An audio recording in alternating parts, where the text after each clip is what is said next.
decía que las proteínas virales pueden ser estructurales o no estructurales.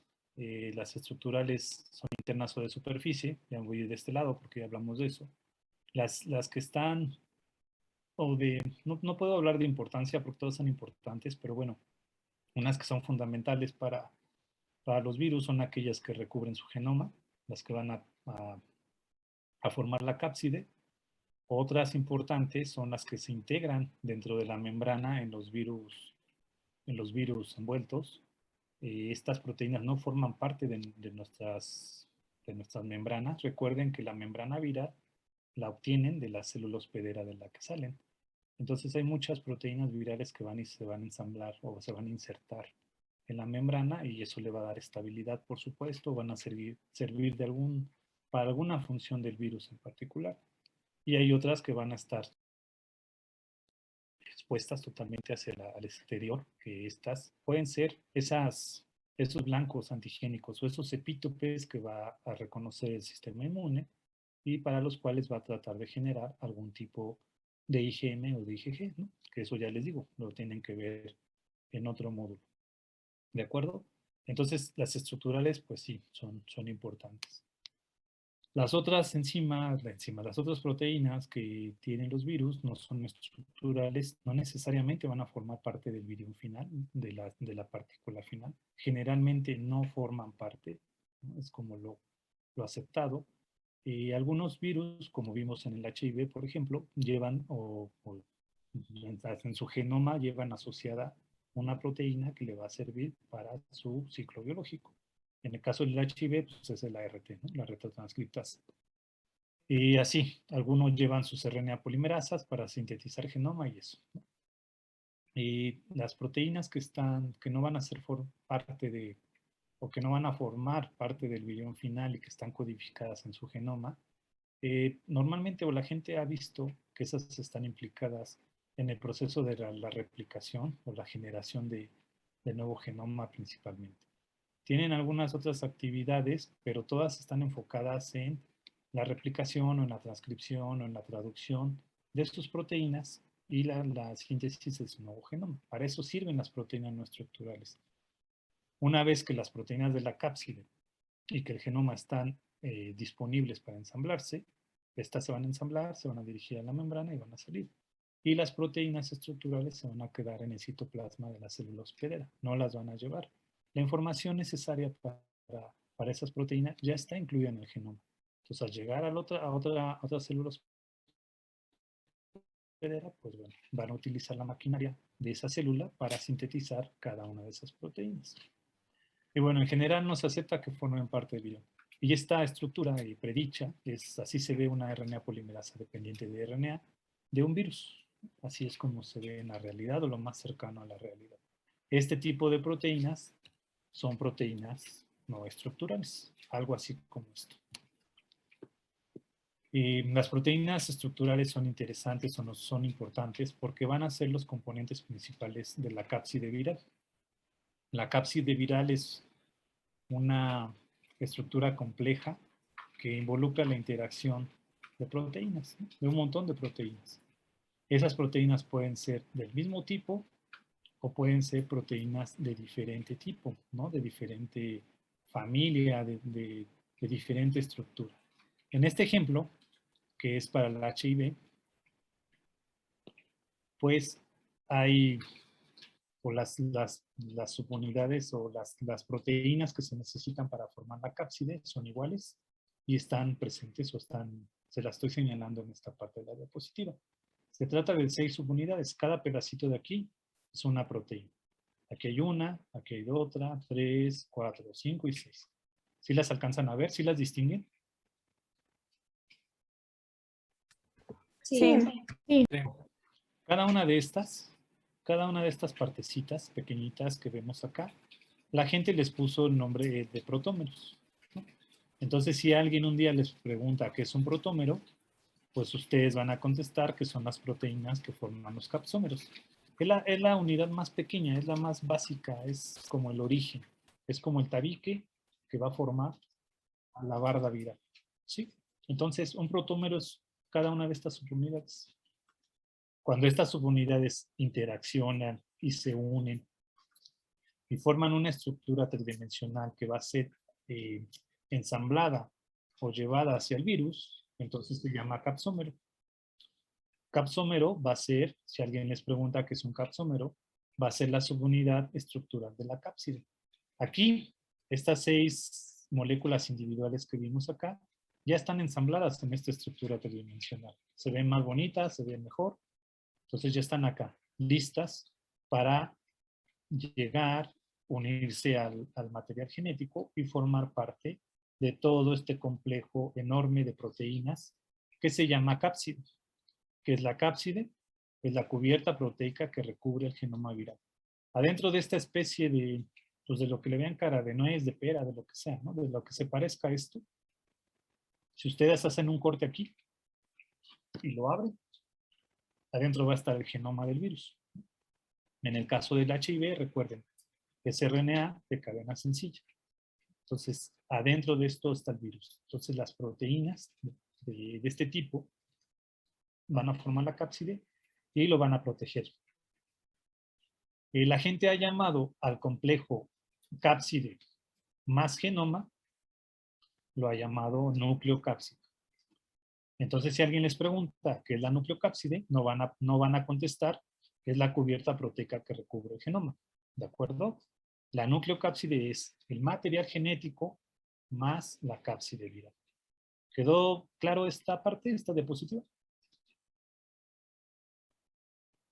Sí, profesor. Sí. Son gracias. Son los Sí, diferentes, profesor. las diferentes jerarquías, ¿no?, que hay en las proteínas de la cápside. Vamos a poner algo así como nivel primario, nivel secundario y nivel terciario. Entre más avance el nivel, pues más complejidad existe dentro de la cápside viral o la partícula que va a formar la nucleocápside viral. Pero solamente son interacciones proteína-proteína, ¿no?, y que se juntan, que se reconocen varios grupos funcionales, interaccionan y se forma una estructura como esta. Y lo que ustedes deben recordar que esta estructura sirve para proteger el genoma viral. Es muy importante, muy importante. De acuerdo en cómo se estructure esto, va a ser el tipo de simetría que va a tener el virus. La gente especial que se dedica a los virus, si ustedes dicen forma, ¿cómo es la forma viral? Seguramente los van a atacar y les van a decir que no saben nada de virus y no sé qué, porque son medio especiales, ¿no? Los virólogos son medio especiales. Entonces tengan cuidado, no se dice forma, se dice simetría, ¿no? Cuando hablamos de virus tenemos que referirnos a la simetría viral, que en otras palabras, aquí que estamos en confianza, pues se refiere a la forma que tiene el virus. Recuerden, la forma del virus, mucho del conocimiento de la morfología viral o de la simetría viral, para no confundirlos, viene de fotografías de microscopio electrónico de transmisión. Entonces, de acuerdo a cómo se ensamble la cápside, va a ser la simetría de los diferentes tipos virales que existen. ¿Me explico? La gente dice que si las proteínas se juntan como una especie de arreglo como escalera de caracol, helicoidal, así que va dando vueltas como el ejemplo del virus de tabaco que vimos al principio, y lo estamos repitiendo aquí, en esta forma. Si tiene una forma de tubo, entonces la simetría es helicoidal. Si tiene forma de una estructura geométrica, que ahorita vamos a ver cómo se llama, entonces la simetría es de icosaedro, ¿no? Es icosaédrica. Si tiene forma, o el virus se presenta con las dos características, que puede ser icosaédrica, pero también helicoidal, pues la gente la ha descrito como binaria. Hasta donde yo recuerdo no hay ningún virus que sea de importancia médica que tenga este tipo de morfología.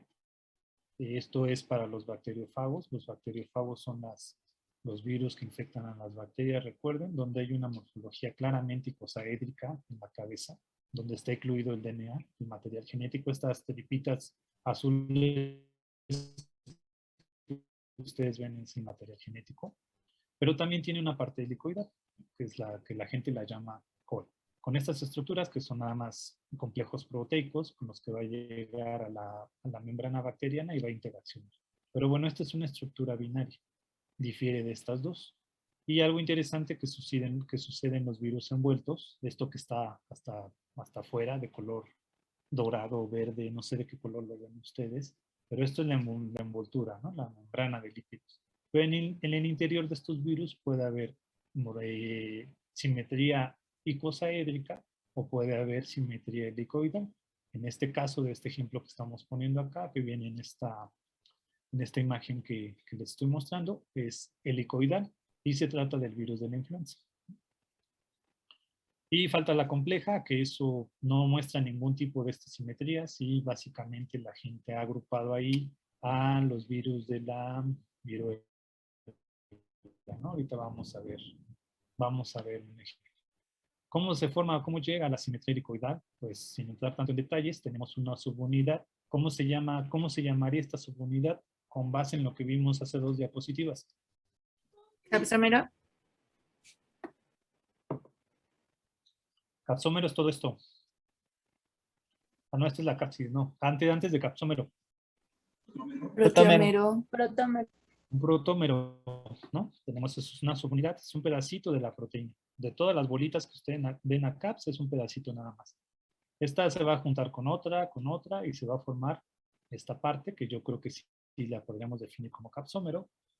Toda esta estructura capsomérica se va a juntar por interacciones proteína-proteína, que no tiene sentido verlas, y se va a formar una estructura como la que estamos viendo acá.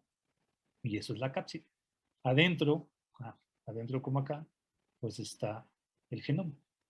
Entonces, gracias al arreglo que existen las proteínas que van a formar la cápside viral, pues es que esta va a resultar, ¿no? Solamente interacciones entre subunidades proteicas. Así es como está el virus de la influenza, por ejemplo, que es lo que nos interesa. Así, esto es un tipo de simetría helicoidal. De este tipo de interacciones resulta una simetría de este tipo. Las características, por supuesto, de longitud, de amplitud y de número de proteínas dependerá de cada uno de los virus. No todos los virus tienen las mismas proteínas porque cada virus tiene su propia información genética.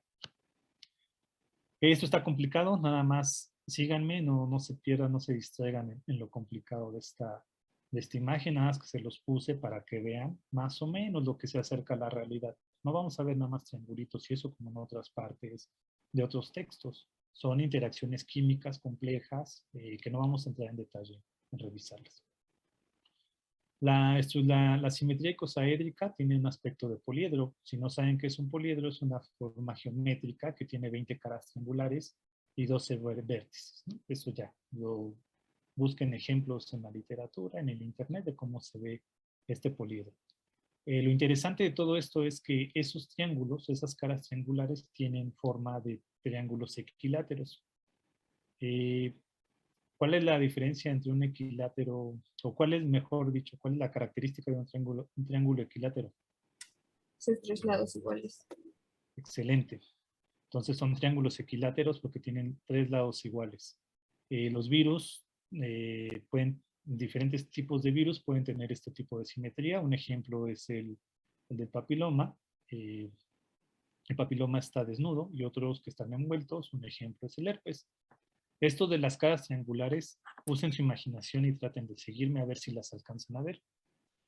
No quiero poner el marcador para que no se modifique la micrografía, pero espero que puedan ver. ¿Alcanzan a ver aquí un triángulo? Sí. Sí. ¿O no? Sí. Sí. ¿Y acá otro? Sí. ¿Y acá otro? Son claros, ¿no? Se ven claros. Acá hay otro, ¿cierto? Acá hay otro. ¿Sí les quedó claro? Sí, bueno, no les quedó claro. ¿Sí los vieron? ¿Sí me siguieron? ¿Sí alcanzan a ver los triángulos equiláteros que dice la gente que estudia virus que existe? ¿Sí los alcanzan a ver? ¿Sí los distinguieron, no? Son claros. Sí. Bueno, por eso le pusieron el nombre de icosaédrico, ¿no? Porque es una estructura geométrica. Y nada más para que tengan una idea, en este caso hay un montón de proteínas En este caso particular son 4 proteínas diferentes que interaccionan una con otra y forman o le dan figura, forman la cápside, ¿no? La estructura, le dan el arreglo espacial adecuado para que se forme de esta manera. Entonces, si ustedes se fijan en esta micrografía, la forma que vemos aquí, se parece mucho a lo de acá arriba, ¿no? Es prácticamente lo mismo, nada más que esta está tomada en un microscopio electrónico de transmisión y esta, pues, es en un programa computacional tomando como base las características del virus que tenemos en cuestión. Entonces, en resumen, lo que a ustedes les interesa es que hay virus con simetría icosaédrica. ¿Y por qué icosaédrica? Porque tiene una estructura geométrica que tiene 20 caras triangulares y que hay virus desnudos y envueltos, ¿no? Que presentan este tipo de simetría. Eso es lo que les debe interesar a ustedes, ¿no? Lo que deben de recordar y lo que deben de aplicar cuando estén en clínica.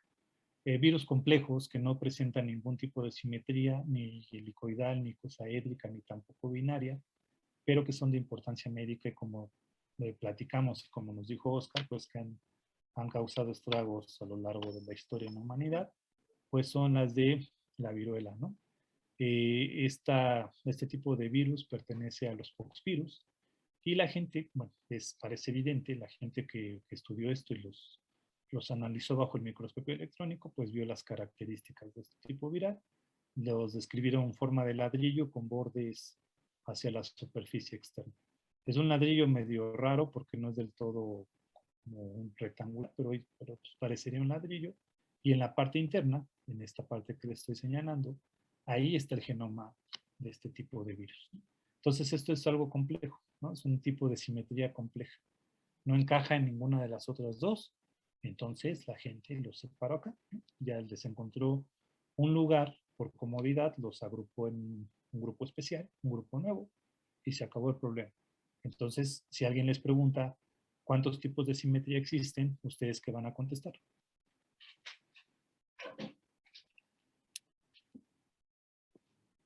Helicoidal y icosaédrica. Y nada más. Y la compleja. Ok, pues con esas sería suficiente. No todos los virus tienen, como ya vimos, unos son desnudos y otros sí necesitan envoltura para poder completar su ciclo biológico, para llegar y conectarse con la célula hospedera. Es interesante que la mayoría del conocimiento que se ha generado del virus o la gente que estudia eso está enfocada desde siempre a determinar exactamente cómo está hecho su genoma o cuál es el grupo de proteínas que forman la cápside, que van a la envoltura, que están hacia el exterior. Todas las funciones que puedan hacer las proteínas y que pueda hacer el genoma, todas las características del genoma. Pero muy pocas personas se enfocaron a estudiar o se han enfocado a estudiar la composición de los lípidos.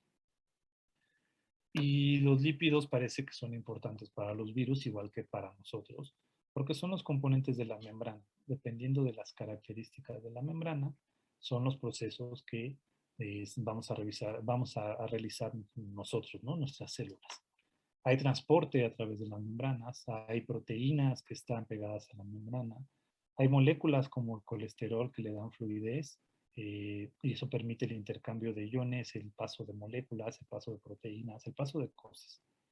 Entonces los lípidos son importantes. Normalmente ven la membrana como una extensión más de la célula, y en este caso como un producto más o algo que está ahí en los virus y que parece que no sirve de nada. Y ya quité esa imagen, pero antes había una imagen acá, en esta diapositiva, de un fármaco, ¿no? De un pedacito de molécula con su estructura química que la gente lo puso para tratar o para tratar de impedir que el virus se replicara. Y ese fármaco estaba destinado para insertarse aquí en la membrana. Entonces ese fármaco al estar presente en la membrana, o esa molécula química al estar presente en la membrana, ya no permitía que hubiera fusión. Ya no impedía la interacción entre membranas, la membrana viral con la membrana de la célula hospedera. Al estar presente esa molécula, el virus ya no podía entrar a la célula hospedera. Entonces hay gente que está estudiando cosas, moléculas, compuestos químicos, del origen que sea, para, o destinados o diseñados para interaccionar a este nivel y pues poder solucionar un problema que tenemos muchos problemas en resolverlo, ¿no? Que no tiene solución.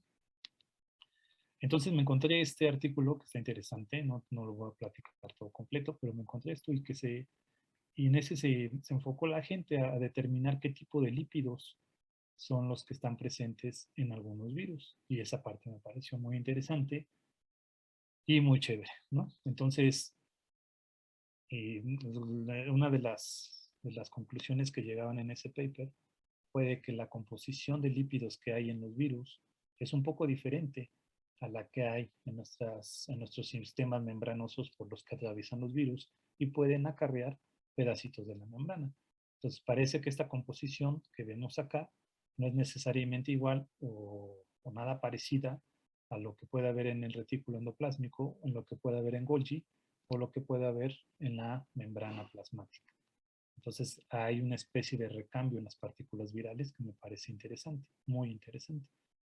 Los colores que ven acá, pues aquí están las moléculas, fosfatidilcolina, fosfatidilserina, etanolamina, uno de los componentes básicos necesarios, indispensables para la fluidez y el funcionamiento de un montón de moléculas de membranas, incluidas las nuestras, que es el colesterol, esfingomielina y etcétera, ¿no? Otros tres que este es un derivado de esfingomielina y este no me acuerdo cómo se llama, pero es un derivado de la fosfoetanolamina, ¿no? Entonces, está interesante. Así están, o esta es al menos en este virus, que es el HIV, así son los lípidos, ¿no? Sí, son importantes para la fusión de membranas.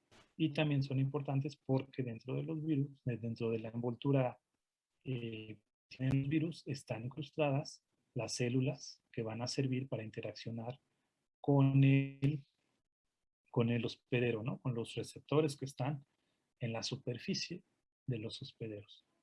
Algunos virus están recubiertos por una estructura membranosa de naturaleza lipoproteica, cuyo origen es la célula hospedera. Todo esto que vemos acá, ¿te parece o es muy parecida a lo que se ve en los libros de texto de los lípidos de membrana? Las cabezas polares llenas de fosfolípidos hacia el exterior o hacia la parte acuosa del exterior o el interior, en el citoplasma, y la parte hidrofóbica que es repelente al agua hacia el interior de la membrana.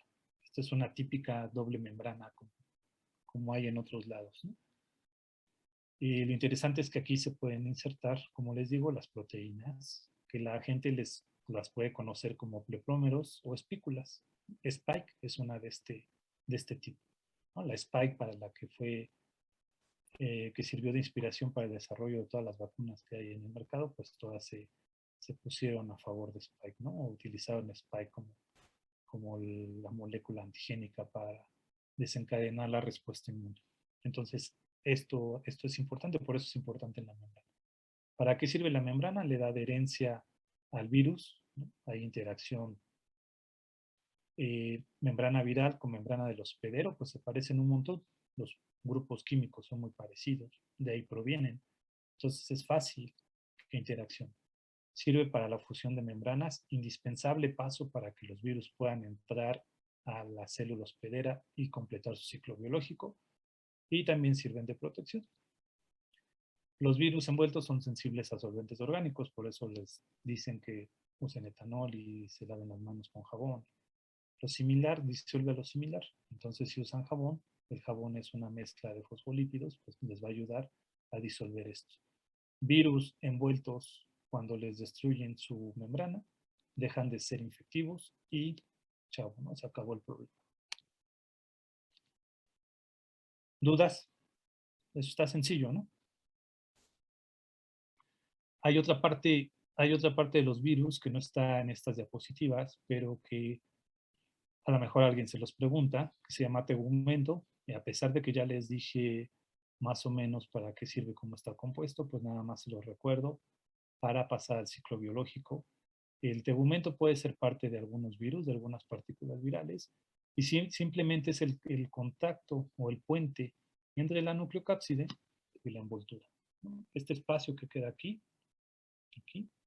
eso es el tegumento.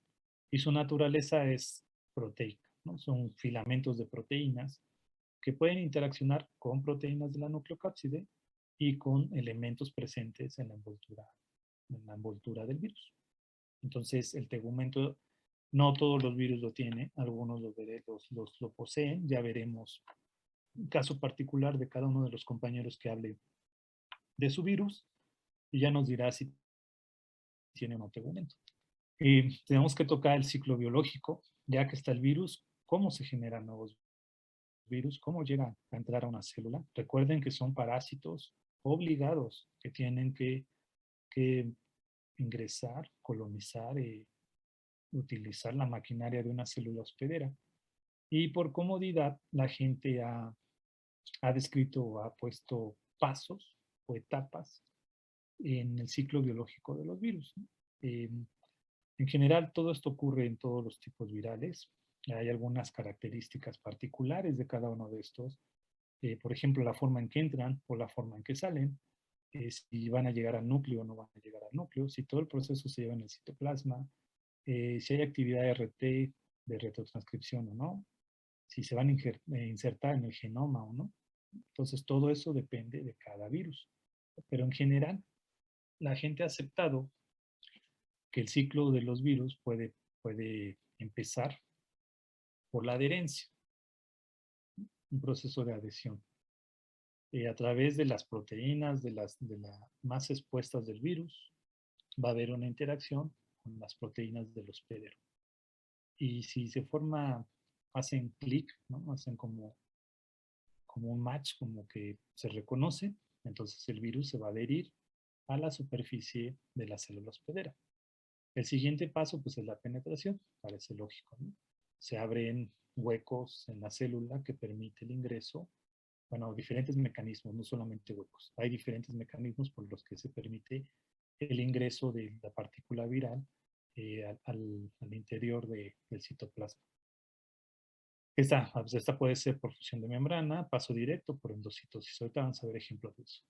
Después sigue la pérdida de la cápside. El virus entra toda la cápside completa, la nucleocápside completa. Entonces hay que quitar todas las proteínas de la cápside para que quede disponible el genoma. Y entonces el genoma sirva de molde o de plantilla para generar nuevo genoma o generar mensajero y ya todo lo que vimos en Baltimore. El siguiente paso es la replicación del genoma, la transcripción del genoma y la traducción para que se produzca pues las moléculas biológicas que el virus necesita para producir nuevos virus hijos, ácidos nucleicos y proteínas, como ya vimos en Baltimore. Otro paso es la maduración. Se ensamblan todas las moléculas necesarias para el virus. Las proteínas que van a formar parte de la membrana, en caso de virus envueltos, van a dirigirse hacia una zona particular de la membrana de la célula hospedera. Se van a colocar ahí. Y eso va a servir de guía o de señal para que la nucleocápside se dirija particularmente a ese pedazo de membrana y ya puedan salir, ¿no? Y el último paso es la liberación. Los virus nuevos salen de la célula por 3 mecanismos principales que la gente ha descrito. Por lisis, destruyéndola, por brotación, como una especie de chipote, como una gema, y por exocitosis, que involucra la expulsión a través de la membrana. El primer paso, la adherencia. Aquí queda más claro, yo creo, de lo que les dije en la diapositiva anterior. Hay un virus que está ahí nadando, que necesita entrar a una célula para poder completar su ciclo biológico y anda ahí muy contento y tiene sus proteínas de superficie sensando, caminando por el organismo hasta que encuentra unas proteínas que lo reconocen, que en este caso no son específicas, se llaman creatininas, son proteínas pues que están representadas importantemente en nuestras células, están en la superficie, no solamente sirven para reconocer virus, por supuesto, pero a través de ellas interacciona, el virus se pega a la membrana, se favorece la formación de una vesícula, esto se va a cerrar y se va a cortar, y se va a formar esta estructura.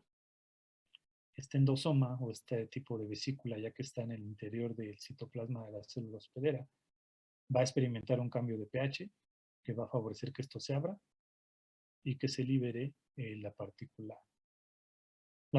viral, ¿no? Ya sea completa, como en este caso de este adenovirus, o puede esto favorecer que todas las proteínas de la cápside se quiten y ya de una vez por todas el genoma sea liberado aquí en el citoplasma. Otra ruta es que a través de las moléculas que están en la superficie del virus, llegan, contactan un pedazo de membrana, no hay ningún tipo de receptor, no hay nada que lo esté reconociendo, solamente los lípidos. Llega, se pega, interacciona, se mueve un poquito y a través de fusión de membranas, ¿no? Porque son lípidos a final de cuentas, se hace un hueco. A través de este hueco se permite la entrada de la nucleocápside y ya, la nucleocápside en el interior o en el citoplasma ya podrá liberar su genoma y ya hacer todo lo que el virus tiene que hacer para poder producir virus nuevos. Otro, mediado por receptor, hay interacción directa receptor con proteínas virales. Esto favorece que se acerque a la membrana. Hay proteínas accesorias que son necesarias. Si no estuvieran presentes, no podría haber contacto con la membrana. Se forma un complejo como el que vemos acá, receptor, proteínas accesorias, partícula viral. Se separa del receptor. Estas dos favorecen que se acerque a la membrana, se fusionan membranas, se abre un hueco y entonces la nucleocápside puede entrar a la célula hospedera. Estos tres mecanismos son importantes porque así los virus entran o pueden tener acceso al citoplasma de la célula huésped, o mejor dicho, hospedera, y ya, utilizar la maquinaria para sintetizar sus moléculas. ¿Esto qué es? Al ciclo biológico, entonces aquí es un ejemplo como que ya más completo de todo lo que pasa. Nada más dejen quito esto porque no veo. Todo rápidamente, sin entrar en detalles, lo que más o menos ustedes van a tener que poner en los ciclos biológicos de los virus. El virus llega, se ancla. Aquí es a través de receptores. Se favorece el proceso de endocitosis, se forma un endosoma, hay cambios de pH, el endosoma se desensambla, se disuelve, se libera la partícula viral, en este caso debe ser DNA de doble cadena y necesita entrar al núcleo. Entonces es transportado al núcleo, una vez que llega al núcleo el genoma está disponible, sirve de molde para que se sintetice RNA mensajero, que va a ser sustrato de los ribosomas para producir todas las proteínas virales necesarias para algún proceso del virus. Se van a producir proteínas también necesarias, pero tardías, por ejemplo, deben ser las de la envoltura o algo así. Y una vez que las dos proteínas, de los dos tipos de proteínas está disponible, que el genoma viral está disponible, va a empezar el proceso de ensamble. Esto va a salir del núcleo, se van a ensamblar o terminar de ensamblar en el citoplasma y los virus van a formar hoyos en la membrana y listo.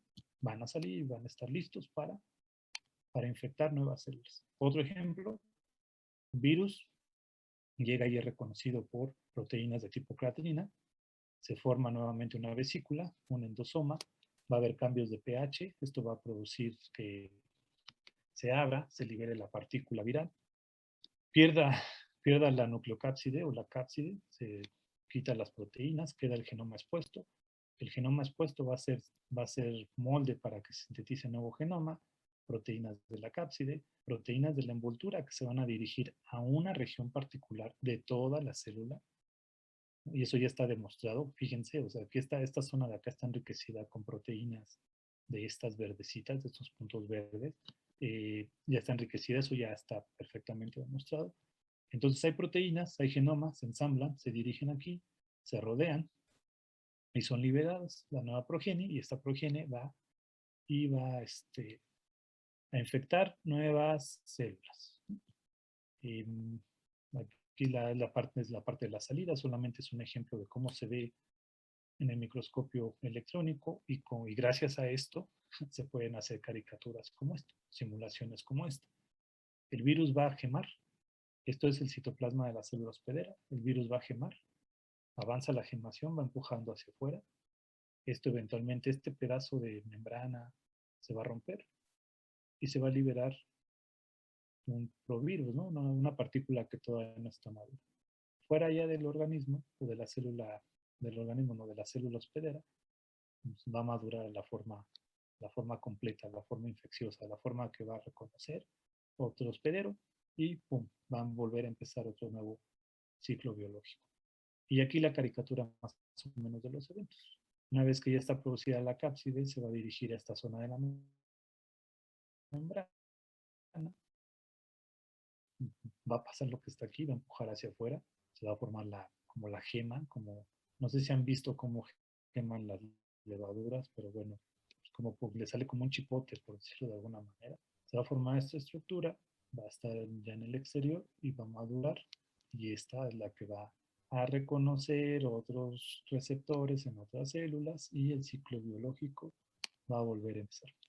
Voy a platicar un par de diapos más o un tema más. Voy a ver qué falta y ya creo que le paramos ahí porque ya está cerca de las 3 y este tema está complejo, como les dije. No sé si me van siguiendo, ya se perdieron. ¿Va todo claro? Sí, profe. Sí, profesor. ¿Ya se cansaron?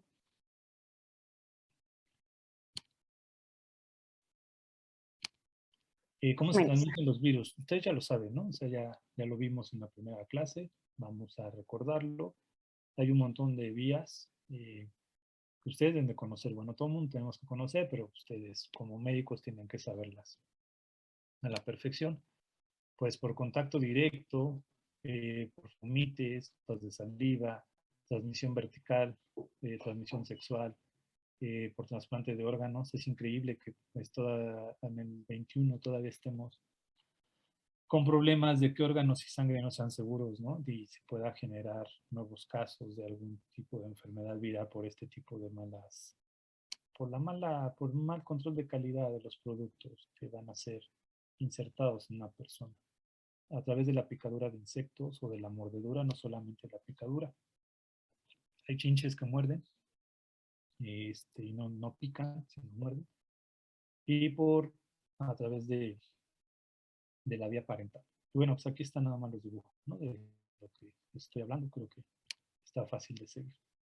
Vías de entrada, vía respiratoria, ¿qué tipos de virus entran por ahí? La influenza, sarampión, rubiola, varicela, SARS-CoV-2. La fecal oral, hepatitis A y la E. No vamos a revisar la E, pero bueno, hepatitis al menos hay 5 que pueden llamar la atención. A, B, C, D y E. Una es especial para las mujeres embarazadas. Bueno, pues es un peligro para mujeres embarazadas. La polio y el rotavirus a través de vía fecal oral. En la piel, varicela, herpes, papiloma, algunos de papiloma. Por vector, ¿qué virus? Pues los que utilizan Aedes aegypti, generalmente dengue, chikungunya, fiebre amarilla y Zika. Las placentarias, rubiola y citomegalovirus. Genital, herpes simple, papiloma, HIV, hepatitis B y D. Y la parenteral, perdón, HIV, HPV, hepatitis B, C y D. Caricaturas desde estos ejemplos de virus que les acabo de mencionar, pues están aquí del lado derecho. Así se ve una simulación en forma de caricatura con los elementos más importantes. Eso me parece que es lo rescatable de este tipo de figuras, que podemos perfectamente identificar dónde está su genoma, si necesitan alguna proteína indispensable, si son envueltos, si son desnudos y qué tipo de proteínas tienen hacia el exterior, qué tipo de espículas tienen hacia el exterior. Y eso es importante porque a través de estas, recuerden, van a interaccionar con la célula hospedera, ¿no? Donde van a realizar su ciclo biológico.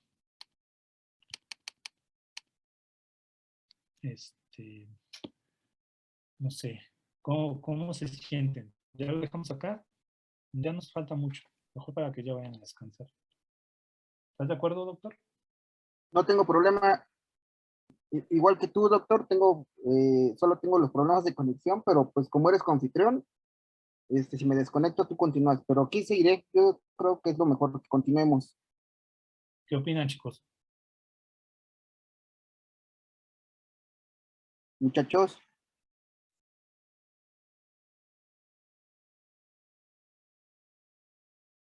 Sí, está bien. Ya se fueron, ya se durmieron. ¿Sí está bien que no saben hablar o qué? O ya están dormidos, o ya se fueron. Bueno, entonces lo dejamos acá. Ya no falta mucho, ya para que vayan y reflexionen y de lo que vimos. Y la semana que entra, pues ya empiezan a exponer virus, ¿no? Yo creo que vamos a tener tiempo para que sean 2 o 3 de ustedes. ¿Sí, no, doctor? ¿Nieto? Sí, yo creo que sí. Al menos yo creo que 2, ¿no? O sea, vamos, pero yo creo, doctor, que no sé qué opines, pero lo ideal es que ya todos estén preparados para la próxima, ¿no? O sea, porque si un compañero tiene problemas para dar su tema, pues vamos a ir con el que sigue y con el que sigue, ¿no? Entonces, pues no hay excusa de que, ay, yo pensé que me tocaba la otra, no. Pues la próxima semana lo ideal es que todos estén preparados